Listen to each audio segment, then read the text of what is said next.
নমস্কার, আমি প্রীতিকণা ত্রিপুরা থেকে। পজিটিভ বার্তার উদ্যোগে রাজ্য সরকারের সহযোগিতায় Tripura Shantiniketan medical college and হসপিটালের সহযোগিতায় আগামী 15ই ফেব্রুয়ারি রবিবার 2026 বিকেল 4টা থেকে বিশেষ থ্যালাসেমিয়া শিবিরের আয়োজন করা হয়েছে। এই শিবিরে থ্যালাসেমিয়া আক্রান্ত শিশুদের জন্য প্রয়োজনীয় চিকিৎসা সংক্রান্ত দিক নির্দেশনা দেওয়া হবে।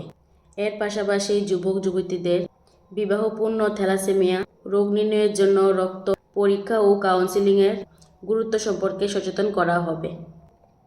তো ত্রিপুরাবাসীদের সবাইকে আমন্ত্রণ রইল 15 ফেব্রুয়ারি রবিবার সন্ধ্যা 4টার সময় ত্রিপুরা শান্তিনিকেতন মেডিকেল কলেজে আসার জন্য এবং থ্যালাসেমিয়ার বিরুদ্ধে এই সচেতনতা আন্দোলনে আপনাদের পরিবারকে সাদর আমন্ত্রণ রইল ত্রিপুরা শান্তিনিকেতন মেডিকেল কলেজে আসার জন্য এবং ক্যাম্পে অংশগ্রহণ করার জন্য।